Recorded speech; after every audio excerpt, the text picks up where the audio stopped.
बीते दिन लगभग देर शाम में एक कार्यक्रम था। कार्यक्रम में योगी आदित्यनाथ ने कहा, संत और योगी सत्ता के गुलाम नहीं होते।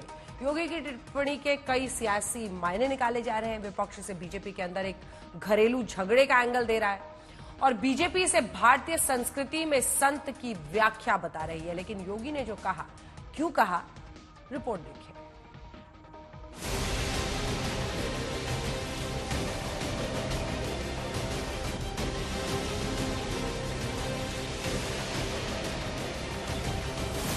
एक संत और एक योगी सत्ता का गुलाम नहीं होता है।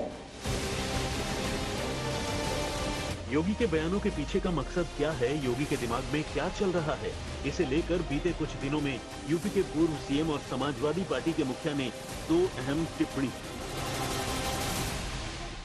हमारे मुख्यमंत्री जी हार का सदमा सहन नहीं कर पा रहे हैं और जब से हारे हैं वो, तब से उनके स्टेटमेंट देख लीजिए आप। कभी उन्हें बांग्लादेश की चिंता हो जाती है। मुझे कोई ये बता दे, कोई मुझे ये समझा दे कि एक प्रदेश के मुख्यमंत्री को बांग्लादेश की चिंता क्यों है। उनके दिल्ली में प्रधानमंत्री हैं, अगर उनको किसी बात को लेकर के शिकायत है या कहीं विदेश नीति हमारी असफल है तो वो प्रधानमंत्री जी को बता सकते हैं, विदेश मंत्री को बता सकते हैं। आप सड़कों पे तमाशा कराना चाहते हैं। और ये खुल इसलिए रहे कि कुछ लोग मोहरा बन गए हैं। वो मोहरा हैं, दिल्ली के वाईफाई के वो पासवर्ड हैं। सुनने में आया कि मौर्य जी मोहरा हैं, दिल्ली के वाईफाई के पासवर्ड हैं। अगर दिल्ली वाले किसी से मिलते हैं तो लखनऊ वाले भी मिल रहे हैं किसी से। तो बताओ सरकार चलेगी ऐसे? क्या सरकार चलेगी बताओ? और जिन्होंने बिगाड़ा है सब कुछ, क्या वो लोग ठीक करेंगे? अखिलेश यादव का दावा है कि उत्तर प्रदेश की हार से सदमे में हैं सीएम योगी। हिंदुत्व की लाइन से छवि बचाने की कोशिश। दिल्ली के इशारे पर केशव ने खोला है मोर्चा। अखिलेश के दावों में सियासी फायदे की स्क्रिप्ट समझ में आती है, लेकिन योगी अपने सियासी कैरियर में सबसे मुश्किल दौर से गुजर रहे हैं, इसमें कोई शक नहीं। पहली बार 2024 के नतीजों से योगी के नेतृत्व पर उंगली उठी। पहली बार योगी की कार्यशैली पर पार्टी में विरोध के स्वर उठे। पहली बार योगी राज में विधान परिषद में कोई बिल अटक गया। पहली बार योगी हटेंगे या रहेंगे, पार्टी को स्टेटमेंट देना पड़ा। योगी हिंदुत्व के पोस्टर बॉय हैं, लेकिन 2024 में यूपी के नतीजों से योगी की छवि को बड़ा धक्का पहुंचा। यहीं से पार्टी के अंदर और पार्टी के बाहर योगी के भविष्य को लेकर चर्चाओं का दौर शुरू हो गया। पार्टी से यही संदेश देने की कोशिश की जा रही है कि सब कुछ ठीक है, लेकिन सियासत पर पैनी नजर रखने वाले यूपी बीजेपी में बड़े उलटफेर से इनकार नहीं करते। रिजल्ट जब अभी आ जाएंगे तो बीजेपी के लिए internally handling of UP would be one of the key challenges. मैं इतना ही कहूंगा कि handling of UP would be one of the key challenges, क्योंकि बीजेपी की जो सेकेंड रंग लीडरशिप है वो उसमें अभी सबसे प्रोमिनेंट चेहरा अमित भाई के बाद योगी जी का है।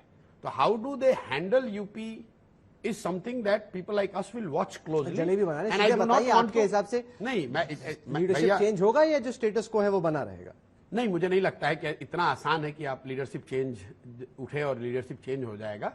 मैं ये कह रहा हूं कि अगर आप सीरियसली इस विषय को समझना चाहते हैं तो अगर आप बीजेपी की टॉप लीडरशिप हैं या संघ की टॉप लीडरशिप का हिस्सा हैं तो उत्तर प्रदेश की राजनीतिक व्यवस्था के हैंडलिंग को अगले 3 से 5 साल में बहुत क्लोजली आपको वॉच करने की जरूरत है। दावा यही है कि 2024 योगी के सियासी करियर में सबसे चुनौतीपूर्ण साबित होने वाला है और योगी को बड़ी और कड़ी परीक्षा से गुजरना है।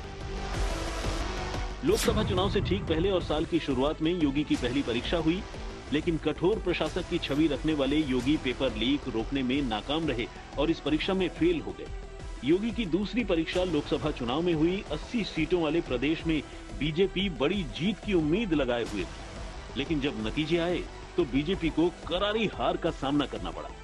चुनाव की परीक्षा में योगी फेल हो गए योगी का तीसरा इम्तिहान लोकसभा परिणाम आने के बाद शुरू हुआ। दावे हुए कि योगी की कुर्सी जाएगी, लेकिन इम्तिहान में योगी किसी तरह से पास होते हुए नजर आ रहे हैं। योगी की चौथी परीक्षा दोबारा पुलिस भर्ती के एग्जाम में हुई। योगी इस परीक्षा में डिस्टिंक्शन के साथ पास हो गए, लेकिन अभी साल के अंत तक योगी को 2 और बड़ी परीक्षाओं में अच्छे नंबर लाने हैं। योगी के सामने अगली परीक्षा शिक्षक भर्ती का है, जिसमें हाईकोर्ट ने आरक्षण प्रक्रिया में खामियों को देखते हुए 2019 में हुई भर्ती को दोबारा नए सिरे से करने का आदेश दिया है। ये मुद्दा अहम इसलिए भी है क्योंकि विपक्ष लगातार आरक्षण के मुद्दे पर बीजेपी को घेर रहा है और अब योगी को शिक्षक भर्ती में आरक्षण के साथ साथ पिछड़ी जाति की नाराजगी को दूर करना है, वहीं अगड़ी जाति को भी साध कर रखना है। योगी की छठी परीक्षा यूपी की 10 सीटों पर होने वाले उपचुनाव हैं। 10 सीटें अब सीधे सीधे योगी की प्रतिष्ठा का सवाल बन गई हैं। अगर योगी आने वाली दोनों परीक्षाओं में पास हो जाते हैं तो कुर्सी पर कमजोर पड़ रही पकड़ को फिर से मजबूत कर सकते हैं। अगर इनके इतिहास के पन्नों को लड़ते हुए आप जाएंगे तो बहनों और भाइयों, काले कारनामों से इनका पूरा इतिहास भरा पड़ा है। लाल टोपी है, लेकिन काले कारनामों के लिए लोग जाने जाते हैं। ये लाल रंग इमोशन का है। हमारे मुख्यमंत्री जी इमोशन नहीं समझ सकते हैं। और देखो, हमारे यहाँ तो बाल भी हैं सर पे, तो कम से कम ये टोपी उन लोगों के भी काम आ सकती जिनके बाल ना हो, गंजे जो लोग हों। और देखिए, जो काले रंग की टोपी पहनते हैं उनका तो काले ही सब कुछ काला होगा, इसलिए काले पे बहस नहीं कर रहे हम। हमारा लाल रंग मेल मिलाप का है, अगर खुशी का है, त्योहारों का है। हमारी देवियों के जितने कार्यक्रम संपन्न होते हैं, दुर्गा माँ का लाल रंग, हमारे पारिवारिक कार्यक्रम होते हैं, लाल रंग सबसे ज्यादा इस्तेमाल होता है। आखिरकार नाराजगी क्या है? इसीलिए मैंने कहा ये जो हार का सदमा है, जो हार की वजह से सदमे से नहीं उभर पा रहे हैं, इसलिए उन्हें हर जगह लाल लाल लाल रंग दिखाई दे रहा है। मुख्यमंत्री योगी आदित्यनाथ की इमेज एक कुशल प्रशासक की है, जो अपने कमिटमेंट को पूरा करने के लिए बड़े और कड़े फैसले लेने से हिचकते नहीं। बीते 7 वर्षों में योगी आदित्यनाथ ने अपनी कार्यशैली से यूपी की कानून व्यवस्था को बदला है। अपराध और अपराधियों के खिलाफ जीरो टॉलरेंस की नीति से एक अलग पहचान उन्होंने अपनी बनाई है। सीएम योगी की शख्सियत में एक बड़ा पहलू उनका कमिटमेंट माना जाता है। ये आपको दिखाते हैं ये स्पेशल। वैसे योगी की राजनीति को देखें तो वो बाउंस बैक करना जानते हैं। योगी चुनौतियों को चुनौती देने से पीछे नहीं हटते। बात 2006 की है, जब गोरखपुर के सांसद थे योगी आदित्यनाथ। तब भी अपने बेबाक अंदाज और कड़े तेवरों के लिए जाने जाते थे, लेकिन योगी को संसद में फूट फूट कर रोता हुआ देखकर पूरा देश स्तब्ध रह गया। विरोधियों ने कई मौकों पर योगी का उपहास उड़ाया, लेकिन योगी ने अपने उपहास की चिंता नहीं की।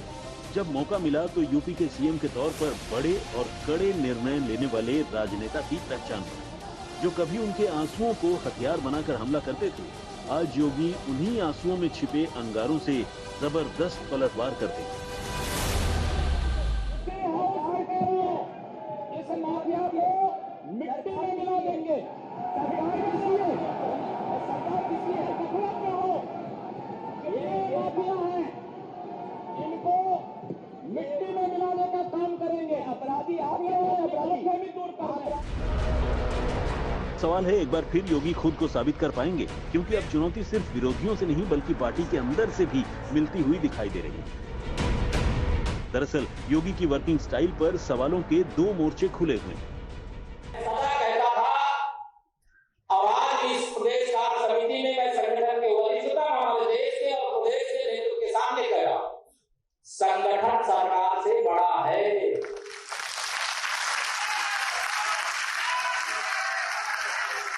संगठन से बड़ा कोई नहीं होता है। संगठन सरकार से बड़ा है, बड़ा था, बड़ा रहेगा। आप अपने डिप्टी सीएम से फ्रस्ट्रेटेड हैं, आप दिल्ली वालों से फ्रस्ट्रेटेड हैं, आप अधिकारियों से काम नहीं ले पा रहे इसलिए फ्रस्ट्रेटेड हैं। आप पता करिए, पूरे के पूरे सचिवालय के अधिकारी जानते हैं कि मुख्यमंत्री का व्यवहार कैसा है, मंत्री जानते हैं कि उनका व्यवहार कैसा है। पार्टी के अंदर और पार्टी के बाहर से मिल रही इन चुनौतियों से निपटने के लिए योगी भी दो तरह के हथियार चला रहे हैं। विरोधियों को जवाब देने के लिए योगी आदित्यनाथ ने अपने हिंदुत्व की धार को पहले से भी तेज कर दिया है। हिंदुत्व के मुद्दे पर विपक्ष को घेर रहे हैं, तो वहीं पार्टी को अपनी तरफ से यही संदेश दे रहे हैं कि मौका आया तो सत्ता छोड़ सकते हैं, यानी योगी झुकेंगे नहीं। दरअसल योगी आदित्यनाथ एक तीर से दो निशाने साध रहे हैं। पार्टी को योगी ने अपना संदेश दे दिया है। एक संत और एक योगी सत्ता का गुलाम नहीं होता है, बल्कि वह अपने कदमों पर उन्हें चलने के लिए मजबूर करता है। और यही कार्य आज से 425 वर्ष पहले इसी रामगढ़ गांव में जन्मे पूज्य बाबा अघोराचार्य कीनाराम जी महाराज ने अपनी दिव्य साधना के माध्यम से हम सबके सामने प्रस्तुत किया। ये लड़ाई हमारी सामान्य लड़ाई नहीं है, ये प्रतिष्ठा की लड़ाई भी नहीं है। मुझे प्रतिष्ठा प्राप्त करनी होती तो मुझसे से ज्यादा प्रतिष्ठा अपने मठ में मिल जाती है, कोई आवश्यकता नहीं मेरे लिए। लेकिन इस प्रकार के गुमराह भरे तथ्यों को लेकर क्या बातें हैं। वहीं विपक्ष के बहाने योगी कई निशाने साधते हुए नजर आ रहे हैं। हम सबको वर्तमान की इन चुनौतियों को देखना पड़ेगा। याद करना 1947 के पहले बांग्लादेश भी भारत का हिस्सा था। कांग्रेस हो या समाजवादी पार्टी, इनके अंदर बहनों और भाइयों, इनके अंदर लगता है जिन्ना की आत्मा घुस गई है। और बहनों और भाइयों, राष्ट्र से बढ़कर के कुछ नहीं हो सकता, कुछ नहीं हो सकता। और राष्ट्र तब सशक्त होगा जब हम एक रहेंगे, नेक रहेंगे।